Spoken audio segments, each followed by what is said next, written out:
Okay, hello everyone, and welcome to Beyond the Hype, exploring ChatGPT's impact on the future of work. We're just so excited to be here hosting this morning and have some terrific key industry speakers joining the conversation who will introduce shortly. I am Dan Talia, and I would like to extend a warm welcome to our wonderful clients and candidates joining us. Anyone unfamiliar with Become, for context, we are specialists in recruitment in ANZ and the UK for covering the creative, digital and marketing sectors since 1997. We are part of the Empresaria family, a global staffing group operating in over 20 countries. I joined the team 8 months ago after 15 years in the advertising industry in various agency roles around Melbourne. At Become, I look after our clients and business development nationally. I'm very proud to work with a fabulous team in Melbourne and in Sydney. Okay, without further ado, I'd like to pass you on to our regional CEO, Rafa. Perfect. Thank you, Dan, and welcome to everyone.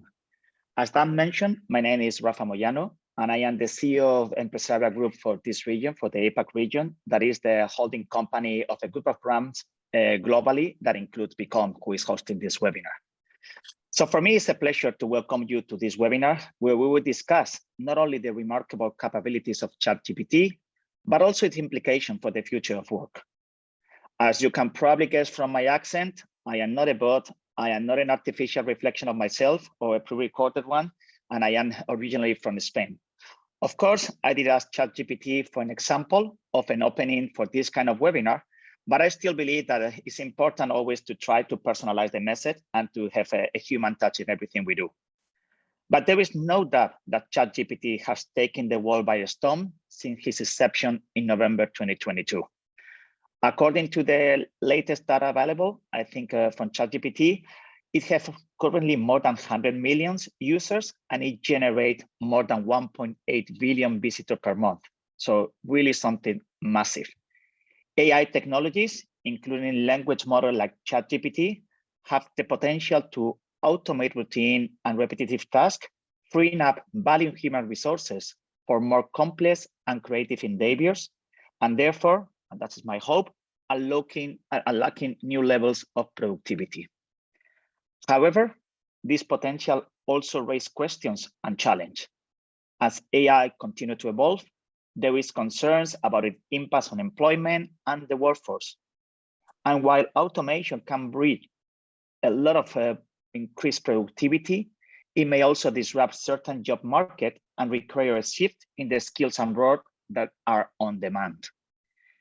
In the face of this challenge, it becomes imperative for individuals and organizations to adapt and embrace the opportunity that AI presents. Rather than fearing the displacement of jobs, we must focus on finding the right talent, and companies like us, Become, could help and reskill and upskill the workforce to thrive in this AI-driven era. The future of work lies in collaboration between humans and AI, where humans leverage the strength of AI to augment their own abilities. I'm sure our panelists will give more clarity, but from my point of view, I think AI can help and assist professionals like us in various domains. Some of them could be providing us with valuable insight, like we have today, generating ideas, aiding the decision-making process, and of course, we can employ them for customer services, for content creation, for research, and many other areas, allowing humans to focus on higher level tasks that require creativity, critical thinking, and emotional intelligence. But let's recognize that there is also a challenge. The responsible ethical deployment of AI in the workplace is of utmost importance. We must ensure transparency, fairness, and accountability in AI systems to mitigate bias and ensure that they align with our ethical standards. As we embark in this discussion today, let us explore AI and exemplified by ChatGPT, how it's reshaping the future of work. We have a fantastic panel with 3 incredible experts in this area. So from my side, just wanted to thanks again for all of you for joining today. And let's start hearing for the real expert. So back to you, Dan. Thanks, Rafa, for that intro. Right, so today our agenda is obviously to cover the introductions. We'll be discussing the business impact and opportunities of generative AI. generative AI adoption to level up your business, and explore the possibilities of generative AI in the future of work. We'll follow that up with a Q&A session. It's an interactive session with the audience, so we encourage you to participate in the Q&A. In terms of submitting your questions into the Q&A chat, no doubt you have many questions throughout the panel discussion. Please submit your questions in the chat box and we'll answer them during the Q&A session. Okay, over to our key speakers, introducing Scott. I'll learn how to use a computer and just take myself off mute. Hi, everyone. So just really quickly, I spent the last 20 years building startups, I suppose you'd call them. So businesses ranging in a whole bunch of different industries, really kind of 0 to 5, I suppose, which I think is a really great juxtaposition to John, who you'll hear from as well, who's dealt with some really big teams. So I think it's really a great sort of combination. Across a bunch of different industries, media tech, the finance tech space. Don't want to spend too much time talking about what I've done. If you want to look it up, I'm sure you can check my LinkedIn profile, and I'm sure it'll give you a really rosy picture of all of the amazing things I've done over the last 20 years, and none of the hard bits. But very excited about this particular cycle in technology. Been through a number of them. Some of them are interesting, some of them are frankly BS, and this particular one I think is really transformative. And I think that the primary concern that I hear from a lot of people is AI going to take my job? We've all heard this phrase, but it's very true. No, AI is not going to take your job, but someone using it is probably going to. So don't be that person. If someone's going to eat your lunch, it might as well be you, is Steve Jobs' favorite famous quote from the iPhone. Do that is my advice, and enough about me. Let's get on with the important stuff. Thanks, Scott. Over to you, John. Hello, everyone. Really happy to be here. John Sinishday, Group GM of Technology and Customer Solutions at Mirvac. So I've worked, Mirvac's across property and construction, obviously. I've been in education, oil and gas. I've also done a fair bit with startup accelerators as well. Echoing Scott's thoughts there, this is a really exciting time. It's a really exciting topic. It's slightly terrifying as well, but yeah, I think we'll unpack that all sort of in our conversation. But yeah, happy to be here.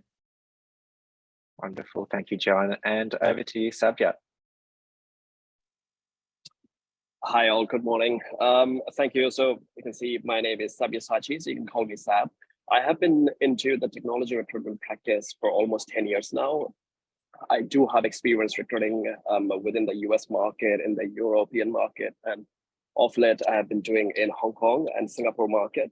So I have been leading teams within the technology space. Obviously, they do focus mostly dealing with the banking and the financial services areas. And as already mentioned by Scott and John, definitely within this AI or this artificial intelligence era, we do see a significant sort of like hiring going within the fintech or obviously within the technology companies. And there is a huge demand of certain tech skill set, which I would like to definitely cover. And obviously, I would like to take Scott and John's opinion on that how we can actually shape, obviously those who are AI enthusiasts, how we can actually help them also to shape their career or obviously provide some direction.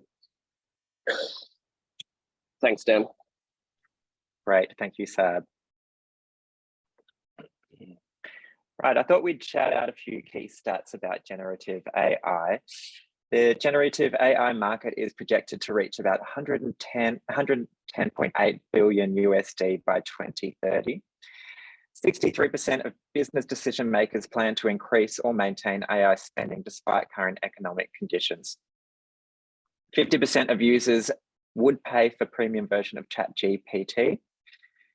5% of marketers say risk and governance issues are a challenge when dealing with AI content. And 46% of ChatGPT users are worried about AI bias. Okay, let's get cracking into our first question. What are the benefits and challenges that arise from using generative AI like ChatGPT within the creative and digital space? I'd like to cross to you first, John.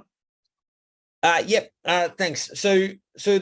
Look, yeah, I mean, the benefits and the opportunities here are huge, but with it comes a bunch of sort of risks and implications that we have to consider, right? So many of these tools are open source. There's sort of copyright questions over the material that they create. So there's considerations there. But look, I suppose when you look at creative, this is the first time really that we've got technology that is able to, augment and enhance creative type tasks in a human-like way, right? So I think Scott's kind of opening comments on, will AI take my job? Like, yeah, the answer is no, but as Scott articulated, someone that's using AI will probably take my job, right? So when you look at sort of that, there's a McKinsey report that sort of says that I think it's around sort of 14% of roles will be severely impacted by AI by 2030. Now, that also means that a large proportion of roles will be touched by AI, but there's certain areas that are going to be impacted more and certain areas that are going to be impacted less. When you look at creative tasks specifically, and the tools that are available to augment those activities, the opportunities are huge, right? So Mid-Journey across image creation, we were talking about Photoshop sort of entering the arena very recently with their offering as well, DALL-E across Microsoft. Then, of course, ChatGPT, right? So ChatGPT and Bard in terms of the large language models.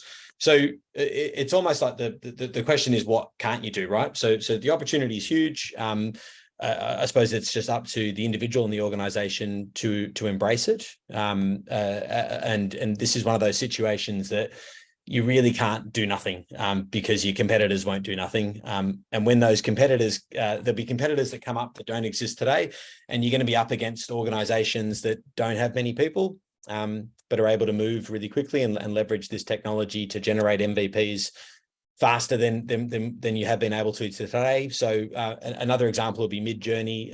Mid-Journey's only got 12 employees. So they're very much on the hype cycle at the moment, but they're doing it on the smell of an oily rag in terms of people. But it's a good example of what you can do in a creative space with very little people. But it's up to us now to leverage those tools to make what we're doing better, essentially. Scott, what are your thoughts? Completely agree. A couple of things come to mind. So there's a great, I think it's Bill Gates' quote that says that we have this ability to overestimate the impact of technology within 1 year and underestimate within 10 years. And I think that's probably a really good heuristic for this AI, sort of machine co-pilot. I think is probably the safest and best way to think about this kind of framework. So whatever the stat we've come up with today about how AI is going to impact jobs, there's one thing we know for sure about it: it's wrong, and we don't know which way it's wrong, whether it's over or underestimating the percentages of jobs that are going to be affected. It's kind of like financial models and businesses. So I would personally, I do personally, and as anyone else, I would assume that AI is going to have some impact in any role that you do going forward, for a very, very simple reason. It can make a lot of really mundane, boring, and sometimes even complicated tasks significantly simpler for you if you know how to use the tools. Probably the best analogy I can think of is I can remember a time when people thought using Google was cheating in doing stuff, right?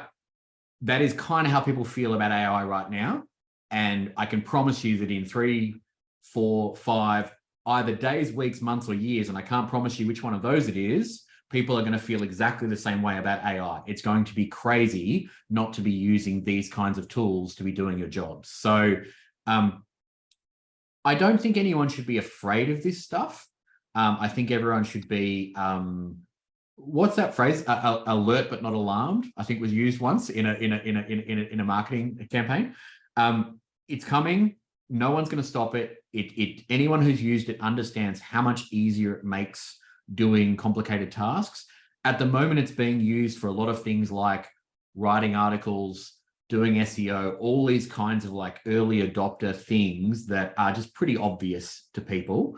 But the capability or the possibility with these tools is just phenomenal. And I've lived through a number of different tech hype cycles. I've been doing this for too long. I've got too many gray hairs to kind of pretend that everything that comes along is brand new and transformative. But the benefit of that is you can see when something's coming along that really is going to change things. And I'm very confident this is one of those ones. And so my advice to anyone, either in a current role, looking for a new role, anything, is get onto this, learn as much as you can. You don't need to go too deep, because the tech stack's going to come up. It's going to be a rising tide.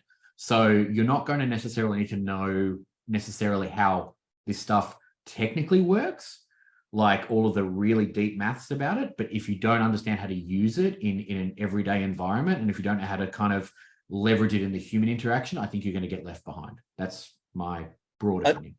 I think there's an interesting point there as well, Scott, just in terms of sort of don't be afraid of it, right? Because recently a couple of organizations have kind of banned the use of things like ChatGPT, which is an interesting approach, right? Because I tend to agree, right? I think in sort of 3 or 4 years, we'll be looking back and kind of going, how do we live without these sort of tools? I think it was Samsung kind of banned its use because they had employees entering sensitive information into the model. So I suppose the way ChatGPT works is any of the information that you share with it kind of goes into the model for future training, right? So these Samsung employees inadvertently entered sensitive information, and that then goes into the model. Now, the problem with these models is that even the people that have written them don't necessarily understand how they work now, right? So it's not a linear path that it used to be. And I've been around tech for a long time as well, but particularly when you're debugging code, if let's say there was an issue, you'd be able to find the line in the code and go, bang, I found, I've used the wrong field or incorrectly defined type. In the case of large language models, we don't necessarily, the path is not linear, and it's not always the same, right? So Samsung and I think it was Dexus last week have announced that they've banned it. It's been banned in sort of many education scenarios. So universities and ChatGPT have even created tools to determine if ChatGPT has been used in creating a response, right? That's a very reactive response to the situation. Completely agree with what you said there, Scott, just in terms of embrace it, learn about it.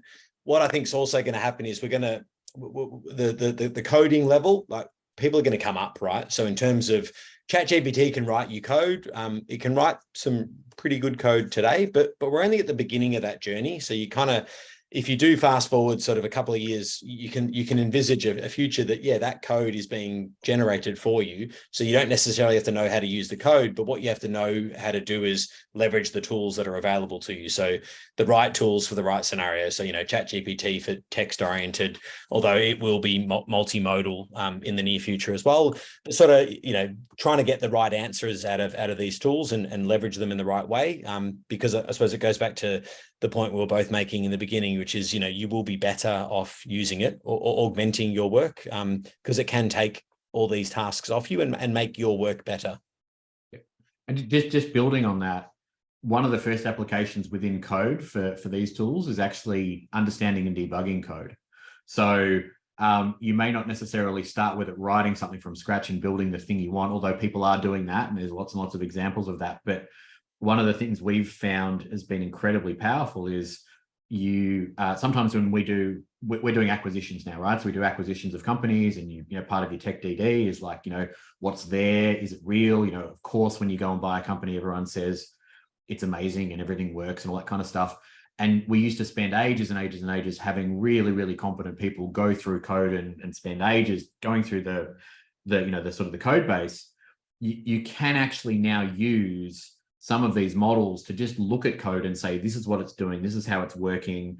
And as a programmer, you can say, hey, something's not working here, and it can go through it and say, you've made, this doesn't work, or here's an error. Now, this ties into John's point about proprietary data. There's a really interesting movement happening, and this is going to happen very, very quickly. Now, I don't want to call out AWS specifically, but AWS had an event yesterday around SageMaker. And so talking about actually having really constrained firewall versions of these tools coming out. And you can assume that every single one of these vendors, Azure, Microsoft, AWS, Google will all have these things pretty soon, where they actually provide the governance framework for the data that's going in. So I would assume that that problem's going to be ameliorated, if not fixed, within the next sort of 3 to 6 months, whatever that time frame is, right? So, but I think the fundamental thing that's not going to change, and the skill that is never going to go out of fashion, for lack of a better phrase, is the ability to interface between computer programming and human behavior and interactions. So we went through a whole phase where people were a certain kind of programmer. They were a React programmer, a Python programmer, a whatever. And I think we talked about this the other day. It's like the best analogy I can think of is, and I'm assuming some people on this call are going to be a bit too young for this, but in the UK, there used to be this thing called the knowledge that the cab drivers had. They spent 3.5 years studying to understand every single street of London. And so if you wanted to go from point A to point B, they in their heads had the knowledge of how to get there. Well, I think anyone can draw a very clear conclusion that anyone with an iPhone or an Android phone and Google or Apple Maps can achieve the same result now because of the machines. This is the same parallel that's going to occur eventually with this kind of technology, is that simply having stored knowledge is not going to be enough in the future to be a standout candidate or a standout business. It's going to be, how do you take that and adapt it into something really usable by people? And as a really broad-based heuristic, just think about us moving up the stack. We're moving away from raw materials, raw bits, whatever, up into more and more refined products. And so my suggestion to anyone starting off in their career, in their mid-career, whatever it is spend more time becoming generalists rather than specialists, because generalists are a sort of a catch-all for understanding humans, how we interact, how we like to be spoken to. Relationships are going to be quite important going forward. That's my humble opinion about how this is going to affect the work market. Yeah, and I suppose sort of more specifically to sort of creative type tasks as well, right? Is that heuristic still works, right? So I suppose it's not the nuts and bolts of pulling together the creative components. It's leveraging these tools for inspiration, mood boards, designs, prompts in terms of content that you're going to be creating as well, but it's sort of leveraging the tools to do that for you now. And yeah, I think you're spot on with that sort of generalist term, right? So I don't need to be specialized in these sorts of fields. I just need to know enough to be dangerous and how to use these tools to get the right outcome. One of the most fascinating examples I've seen at the moment is the fears around pop music, of all things. So there's been evidence for years that pop music that's successful in the charts and sold lots of records, tapes, CDs, streams, whatever method, whatever evolution you want to go through, follow a very similar pattern.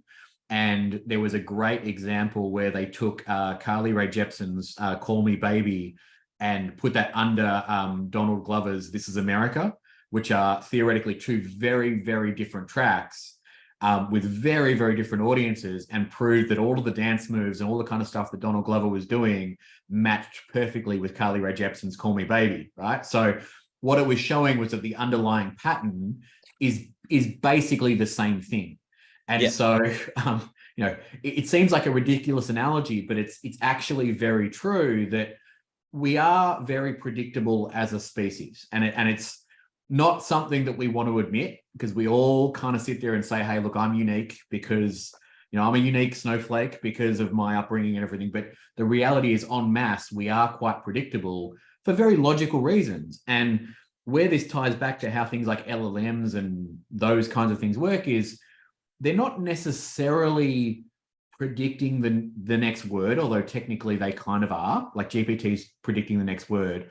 What they're doing is representing a model of the way we live that maybe we haven't fully understood yet. Like we emotionally understood it, maybe our subconscious understood it, but our conscious didn't understand it. And so I wrote an article, sorry, let me rephrase, because I want to be honest here. I put together an article yesterday about, are we going to be able to talk to dogs soon? And this is the kind of a thing that's very personal to me, because I've got a dog. I hope so. Yeah, and I would love to be able to talk to my dog. I don't really want to know what my dog thinks about me. That's a separate issue altogether. But and there's these things called Rulliards, which are a new type of maths concept, which in really basic terms, we all know what numbers are, 1, 2, 3, whatever. That's how we manage the world. If you didn't have numbers, what would you use? You'd use a substitute for numbers. So you'd say, if I want to know what 3 apples are, I'd take 3 rocks and I'd represent these 3 rocks and say, this is what 3 apples looks like. But what if you didn't have the 3 rocks? And that's what rule yards are. They're a different way of representing things, and they're incredibly flexible. And what this article was talking about was how the rule space, which is essentially a combination of the virtual and the real world together, it's I don't know whether anyone's read that Stanford paper about how they got AIs to sit in a room and basically do this, the Sims. They were kind of interacting with each other. It's the kind of sort of the same thing. And what it's getting to is, if you use that rule space, eventually you can start to work out, you can put virtual dogs together, you can get them to interact, and you can start to see them wagging their tail or them barking or whatever it is. And then AI can start to work out what those things mean. And eventually that gets to a point where you can start to understand what a tail wag means or a bark means. So I'm not saying tomorrow we're going to get a collar like Guardians of the Galaxy 3 where the dog starts talking to you in English, but we're getting to that point, and it's not as far away as people think. And it's just such a fascinating space in that, we are reaching this inflection point where potentially we're hitting one of those major things in history where everything's going to change. But anyone making predictions about how it's going to change is kidding themselves. And so enjoy the ride. Don't be scared of the ride, but just make sure that, learn to surf, I guess is the way I would describe this. Thank you. Thank you both, John and Scott, for those insights on that first question. We have to keep cracking on, so let's keep going. Okay, what obstacles do businesses encounter when integrating generative AI into their operations, and what strategies can they adopt to overcome them? We'll cut to Scott this time. That one is incredibly simple, and I will not spend too much of everyone's time on this one. The blockage is people. It's always people, and it's not because individually we are bad people or that we are, it's because we collectively have process. We have ways of doing things. We have a set of stored knowledge. We have things that got us to wherever we are in our careers. And a default emotion in human beings is fear of the unknown, right? So John touched very much on what is broadly called data sovereignty or protection of data. So Samsung's example is really interesting. Samsung does not want proprietary information getting out into the market or being used by a competitor to compete with them. Now that is a time immemorial. So without going into details, we did a project a couple of year ago or so, helping one of the very big banks in Australia do anti-fraud products to help essentially people, to help them stop fraud at the beginning of the process. So when people were making applications for cards, the very first proof of concept of that technology had to be delivered as an Excel spreadsheet. Now, as ridiculous as that seems, because all the underlying technology behind it was AI, ML, whatever buzzword we want to use for this stuff, the entire bank process required, because of their security processes and all of the governance requirements they had, there were only certain ways they could receive that information. And so the things that are going to block this in the workplace are going to, kind of be a different scale. So startups are going to adopt this stuff very quickly because they have no sets of rules and they can move fast and break things. Big companies are going to have a whole bunch of barriers that are not aligned to the individual, but are aligned to governance practice. And of course, logically, and I think everyone knows this logically, the last group of people, the last thing to catch up with all of this is the law. And so, I would say when you're trying to implement these kinds of things into an organization, be very aware of how big the organization is, how it operates, and just align your pitch to what's the shortest path. But I actually feel like John might be much better qualified to talk about this than me based on his experience, because I'm one of those idiots that always goes and tries and does new things and breaks things, and sometimes it works and sometimes it doesn't. No, thanks. Yeah, look, I completely agree. I mean, people's kind of the first barrier, right? But when you look at sort of larger organizations, I think sort of how it tends to work in most places is that organically you get little pockets of this sort of happening, and hence things like Samsung and Dexus can occur, right? So people will jump on, they'll start using tools, they may inadvertently share information, but through those sort of organic use cases growing, organizations get either gun shy and then kind of put a ban in place, or double down on it and start to sort of innovate and iterate around examples. I think for any organization though, and Mirvac's no different, right? Like you need to have sort of guardrails in place. So you need to define a strategy here as to, why you're going to use generative AI, what are you going to use it for, how are you going to identify these use cases, how are you going to iterate through them to sort of show value quickly, because using these tools, we should be showing value quickly.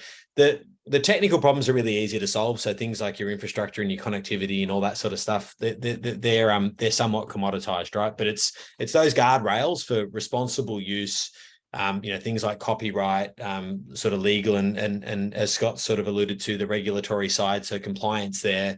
Like the government regulations move slow. So there was an article yesterday, I think it was in The Age, talking about sort of the Australian government wanting to put together a position on AI. That's great, and it will probably take years, right? So they'll get a bunch of experts together into a think tank, and they'll start to sort of think about what is AI.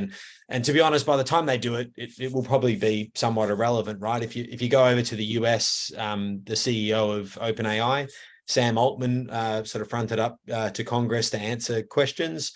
So it's starting to happen. I think the EU have looked at enacting an AI law as well, sort of limiting people's usage of APIs in the generative AI space. So there's some stuff happening. I just think it will move slowly. It will probably restrict more than it needs to, and that pendulum will probably come back at some point. But I think sort of, in summary, it's people, and then it's those guardrails that organizations need to define to make sure that they're doing it for the right purposes and getting the most value. Can I just, one little point just to double down on what John just said about legislation and how sometimes it's behind. There's a really good analogy here. So I spent 10 years in the digital, not directly in digital marketing, but in the online sort of analytics space. And we were there when GDPR was being created. And if you're familiar with GDPR, it's General Data Protection Regulation. It was a European regulation around how you use data for everything. In concept, a wonderful idea, right? Protect people's data. It had these basic tenets of the right to know your data, the right to be forgotten, The implementation was, and everyone has seen this, you go to a website that has any potential for any European audience in it, and you get this really annoying pop-up that says, allow all cookies, allow cookies for this, don't allow, it's just dumb implementation, right? And it's not because the BBC or RAI or whoever it is that's implementing it are idiots. They know it's stupid, but the collective response created a worse consumer experience. And so my only concern about the legal response to AI is going to be, we're going to end up with a similar kind of thing. So luckily, we've got a few years before that's going to catch up. So the innovators amongst the group can kind of get in there and do it. But it comes back to something really basic. Hopefully the language is okay, but don't be an asshole with this stuff. Just use it properly. It's I think we all know basically what the good ethical framework for this thing is. And we've got a couple of years where that's going to be the law of the land, the ethical law of the land. And then we'll see what the actual legal framework comes in. It does beg the question, right? So what are the bad actors doing, right? So completely agreed. Don't be an asshole is easy for ethical organizations to sort of stick to, but I think there is a landscape that there are going to be people that are using it for the wrong purposes, and that kind of becomes an arms race. It's very similar to cyber, right? So if you look at some of the examples of generative AI, deep fakes come to mind. There was another example out of Canada where some grandparents were fleeced of $250,000 because their grandson called them and said that he'd been in an accident, and the police had found drugs in his car and he needed money to make it go away. turns out it wasn't him. It was someone typing prompts over the phone, essentially, and they got a sample of his voice off TikTok. You only need a couple of minutes, and they're able to generate something that these people believed was real enough. So examples of sort of where the wrong people can get their hands on this technology. And then, of course, this is also we're on a journey here, and it is moving pretty quickly. Some organizations won't adopt those guardrails to catch up. So we'll sort of see some of those rules being bent. And by the time regulation catches up, it'll probably be too late. So we don't necessarily know where it's going, but yeah, completely reinforce your advice there. I think that's probably just advice for life as well, Scott. The funny thing is that if you you can look this up, but the Eiffel Tower was sold twice for the steel after the World's Fair. So two idiots actually bought the steel from the Eiffel Tower because they were told it was going to be deconstructed after the World's Fair. So it's not like this is the first time human beings have tried to take advantage of other human beings. Yeah. So just try and use some common sense is sort of my general rule for all of this stuff. Agree. Common sense is not all that common, unfortunately. But anyway. Great, thank you, John and Scott, once again. We'll get cracking on our next question. Right, what are the implications of generative AI for the future of work and recruitment? We'll cut this time to Sab. Hey, thanks, John and Scott. So as mentioned before, I think over the past few years, the number of roles what we see, and definitely which are more on the technology side, and the common ones, obviously some of them were definitely there in the market, but I think there is a massive push now, I think post-pandemic, to hire these individuals across, I can obviously say from the financial institutions, because that's where I actually do focus. So we have definitely seen a significant raise in terms of like hiring more software engineers for their AI related projects, because you have seen like on the ML engineers, BI developers, robotics engineers, NLP engineers, big data engineer as well. And another thing where we have seen a significant raise is obviously within the data analytics and the data scientist space. Because obviously at its core, artificial intelligence is definitely powered in part by data analytics, right?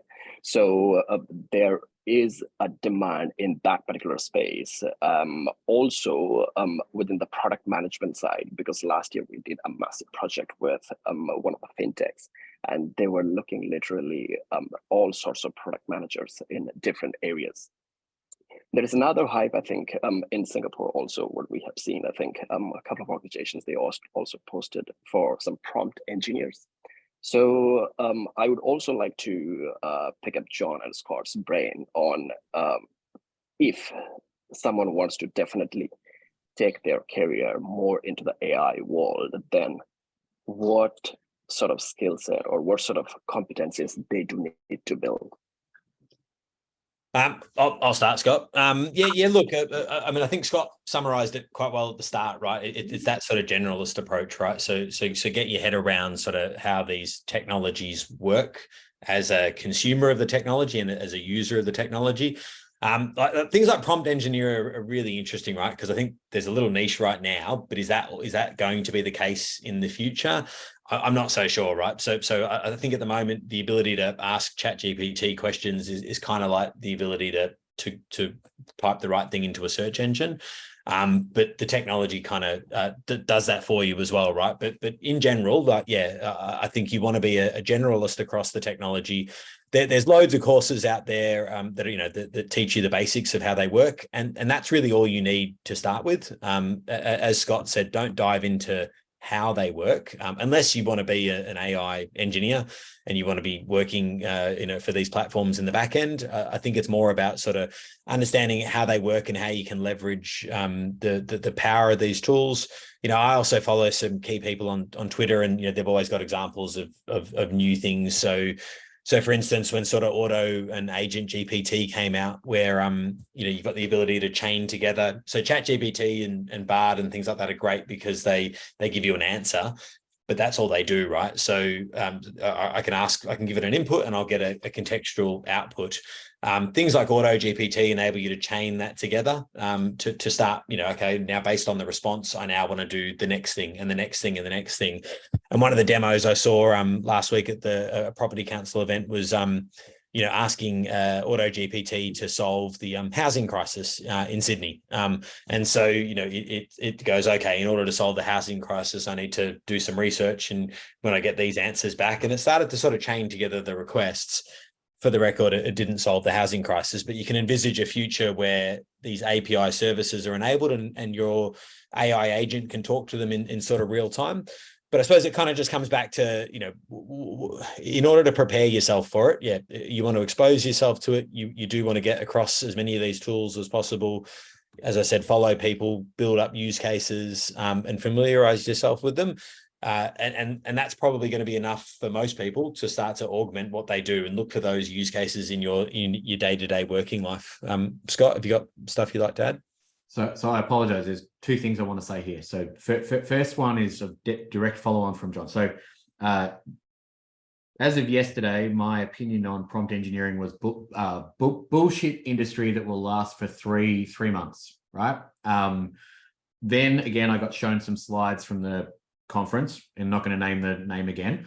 And what it demonstrated to me was that there is some method to the madness, and it's about how you structure the questions and how you get so it's very logical, right? So it's not that you can somehow unlock some magic key that gets you a better answer than everyone else. It's how you structure your questioning and how you structure your the way you're interacting with the tools that may get you a better answer. So I think there is something in the concept of prompt engineering, but I think it's a buzzy word at the moment, right? I think it's something that so it's half bullshit and half real. So and I don't know which one of the two is going to win out at the moment. That's just my cynical view of the other thing. The second thing is a little bit more esoteric, and it's about the actual potency of AI generally, and this one is way out there. This one is not a how will you use GPT to improve your middle to senior management role. This is about some of the things that we're discovering. So this is a company that, and John, we talked about this yesterday. This is a company that is basically using, I guess, organic AI is probably the best way of describing it.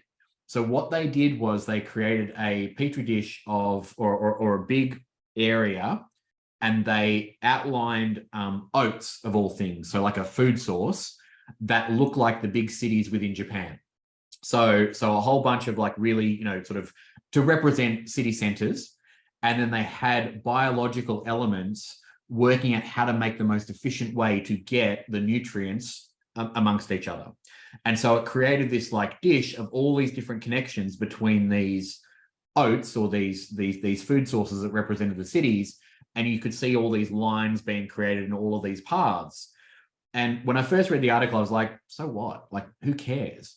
And then someone said, well, actually what this has just done is reoriented and redesigned the Japanese subway system or the Japanese train system, because it's created the most efficient way to transport things, which were in this case nutrients, from one place to another, so that the whole thing could. So there are some really, really cool applications of using this kind of thought process that are coming. But unless, at a high level, unless you want to be in that space, which is very scientific, very kind of, you're probably spending 10 to 15 years understanding some really basic fundamental immutable laws of physics and nature and chemistry before you get there. The best thing you can be doing in your career right now is just understanding how these tools can be used as co-pilots to help you do your job more effectively. That's sort of my 50-second view of something that you could spend hours and hours and hours and many, many bottles of tequila discussing that is just probably not appropriate for this particular conversation.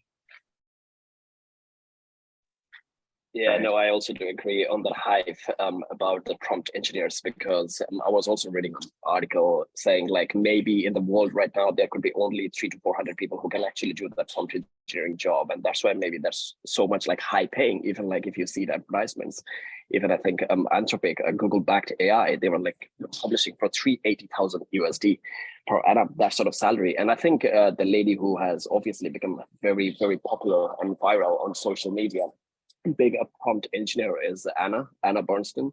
And even she was saying, I mean, like, she doesn't have a technology background. So I also agree on the fact that I think if you want to be, or if you are a proper generalist, then yes, you can definitely shape your things. And if you do have that understanding of that AI, then you can definitely get into maybe as an AI consultant as well. I think there's definitely an opportunity right now just in terms of the unknown. So I think, you put AI and generative AI or prompt engineering in your LinkedIn, and you get people sort of reaching out to you. I suppose that's just more of a function of the fact that it's evolving and misunderstood. Crypto was no different, right? So I think there's definitely an opportunity there. Whether it'll be sort of enduring and long term, I think sort of with what Scott's saying there, there's definite question marks as to will that be the case? And anyone that predicts if it will or won't is just guessing at the moment. One thing you obviously highlighted about the ethics and the policy side. So do you see maybe in future the firms or who really invest on AI, like they would have a separate department just doing like AI ethics or policy specialist sort of things outside of like the fraud and the compliance? I think it probably just sits under existing sort of functions, right? But I think it expands into sort of usage of AI. So I think organizational sort of where an organization stands on things like that doesn't change across sort of the platform that you're using as an example. But I think there'll be some work on those guardrails, right? So each organization will have to come up with a footprint for how they plan on leveraging AI, and so there'll definitely be opportunities there in terms of if you've done it somewhere, you'll be able to do it elsewhere. But that's no different to, again, cyber and other functions of organizations that are establishing themselves more and more now. It's kind of coming up with that footprint, what that position looks like for ethical use, responsible use, looking at the regulatory side of things, copyright, things like that, and then obviously not losing the secret sauce of your organization. I think that there won't be departments set up for it. It'll just be absorbed by current functions, but there'll be a focus on it, especially initially. Completely agree with John. Again, I come back to some really basic advice: don't be an arsehole. And organizations that do misuse this, there will absolutely be ones that make profits in the short term or ill-gotten gains, if you want to call them that. But eventually the world does have a way of correcting itself. So it doesn't matter whatever gold rush euphemistically you're talking about, there were always people who made tons of money bending the rules. The most recent example, in my opinion, is the Bored Ape Yacht Club thing, right? Like the idea that people spent $3 million on a picture of a monkey smoking a pipe, when you think about it, just is kind of crazy. It's not as crazy as Tulip Mania from the 1700s. That was even more crazy. So it's not like we don't have a history of getting silly and losing money on things. But I think over time we do self-correct and we do become a bit better as a group. And so will there be bad actors in the short term? 100%. Will some of those bad actors make a lot of money? 100%. Do you want to be one of those people? That's your call, right? But over time, it will correct. And so I think if you want longevity in your career, reputations take a long time to build up and seconds to destroy. And so I will always err on the side of, don't be an asshole. Sorry, there's no simpler way to say it. Perfect, thank you. We're going to cut across now to some Q&As from our audience. as we load those up.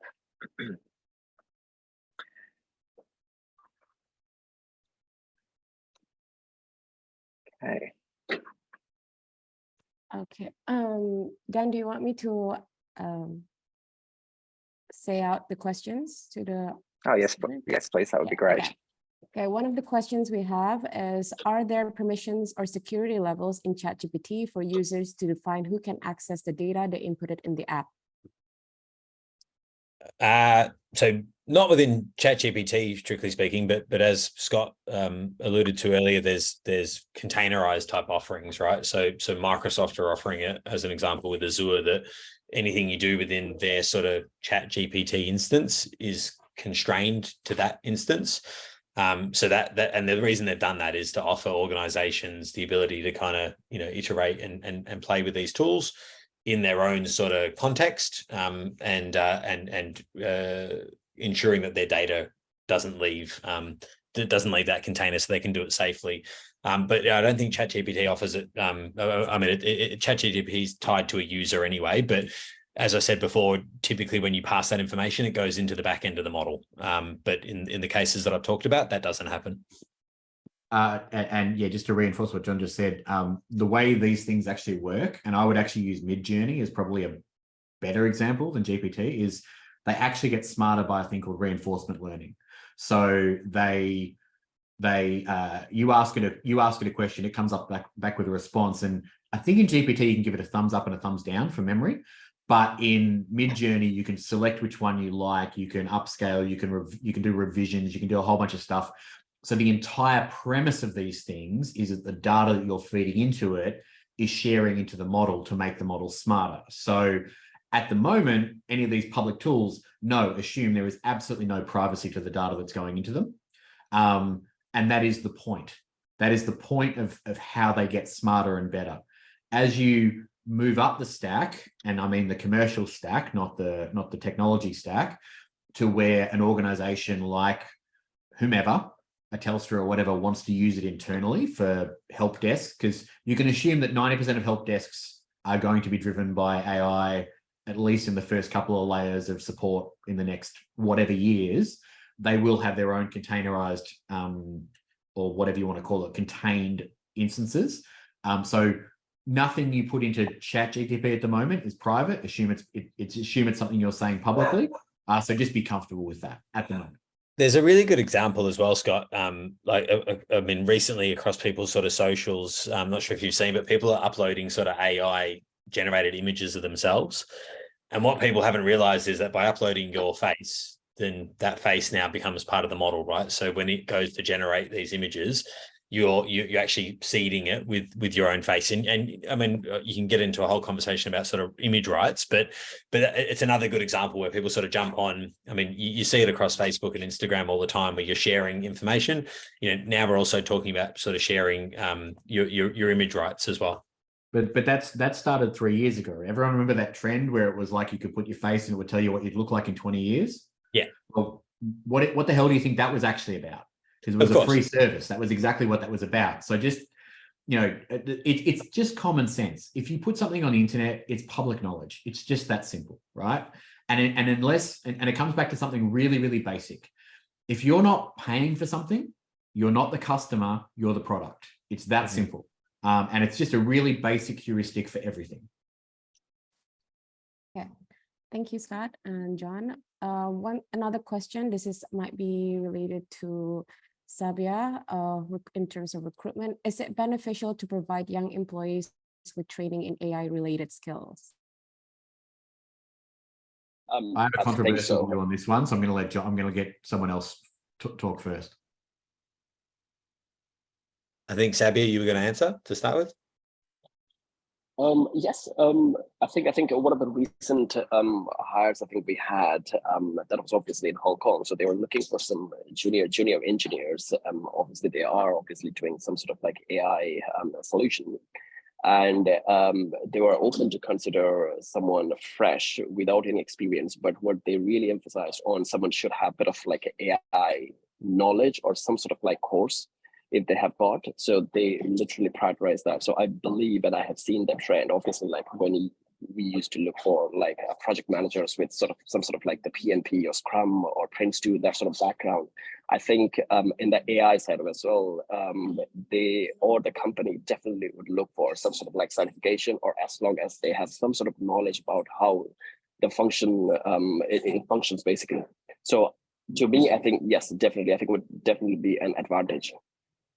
I think the challenge with that is the pace at which this is moving at, right? So I had to pull together a pack for the Mervac board about a month or so ago, and I started writing it in sort of February. And what ended up happening was, between when I started and when it was presented, ChatGPT 4 came out, Midjourney 5 came out, and so you're having to keep updating, like literally there was a chat with work that we were looking at the changes in tech, and they were occurring at such a rate that I really should have just started writing the pack the weekend before it was due, right? Because that would be the only way to make it so current. So the challenge with these certifications is any sort of AI certification isn't going to be current in terms of current technology stack, and it kind of goes back to sort of what Scott and I were saying in the beginning, is the more generalist type role.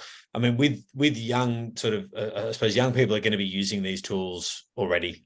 So I think it's more about sort of giving them the opportunity to and endorsing it as opposed to kind of constraining it, because that generation coming into the workforce, these tools are going to become the norm. They'll be the norm for them coming in, as opposed to sort of the older generations in the workforce where you're having to go off and learn these tools. Thank you. We have time for one more question. So what kind of law would be beneficial and relevant for the era of generative AI, if any? You want to start, Scott? Everyone knows my answer, which is don't be an arsehole. But I'm not sure what that is in the league. I don't know what the legalese of that one is. Look, I'm not a lawyer, so I can't talk about the law specifically, but there's things happening, it's coming, it's going to change a bunch of stuff. Don't try and block it. Don't try, like, just accept the fact that it's coming and work out what would be the best parallel for the legal framework. I actually can't think of an obvious legal framework parallel for what's coming at the moment. I think there's a lot of laws in place. We'll need to adapt a lot of the laws that are currently in place around theft, fraud, antisocial behavior, all that kind of stuff, to include these kinds of platforms. But at the moment, there's no specific law that jumps out at me about this that is, like, there's all these tools coming out that are saying, oh, we can detect whether this thing has been written by AI, right? There's a bunch of people building businesses that claim you can paste some text in, it says this was definitely written by AI. I can tell you from experience, I wrote an article using GPT-4, pasted it directly in, and it said this is 100% written by a human. So it doesn't work at the moment, right? So it's a bit early to work out exactly what the right laws are, but they're just going to have to be, I think they're just going to have to be adaptations of existing norms and laws that allow for the fact that we now have these sidekicks that can help certain people gain an advantage, and we just don't want people gaining an advantage that is fraudulent, criminal, unfair. Like, there's a whole social conversation around money and access to these tools, which I think is a much broader conversation, which you could spend hours on anyway. So I'm going to give you the most honest answer you're ever going to get from anyone on one of these things, which is I don't know. And let's see. Yeah, I think that's fair enough, right? Because I think if you look at sort of GDPR as an example, that was a sledgehammer approach, and as you sort of articulated before, Scott, like, we're still dealing with some of the fallout there. I suspect, we don't know. I suspect it'll be heavy-handed to begin with, just based on history, and when you look at things that like crypto as an example, and the regulatory red tape that's been caught up in. But then again, I suppose if you look at sort of the birth of the internet, that was very open, and sort of regulatory, I suppose, cross sovereign regulatory authorities were created. We don't know. I mean, hopefully we land somewhere in the middle that kind of protects the people in the right places and the right spaces, and sort of gives you the freedom to be able to use these tools in the right way. But yeah, the reality is we don't know, and we won't know until it's done. Just one last point, just to, I know I have spoken way too much, but giving people equal access to these tools is probably going to be a very critical thing, because these are the kinds of tools that if only people who can afford to use them have them, they are going to create greater inequality than, but that's like every new technology, right? So I think governments and anyone who's doing policy or law should be looking at trying to create frameworks in which there's at least an attempt at equal access to these tools for people. I agree. Great. Well, I think that is all we have time for today. I would like to extend a warm thanks to our key speakers. It's been an absolute pleasure, and thank you for chatting to us today and giving up your time and participating with the audience questions as well. It's been a great chat about the future of AI. You can get in touch with these speakers via the QR code access here on your screen. Thank you for joining us. We look forward to seeing you at our next event. This is the first of many, so here we go. Looking forward to that. Thanks, everyone. Yep. Thanks very much for having us.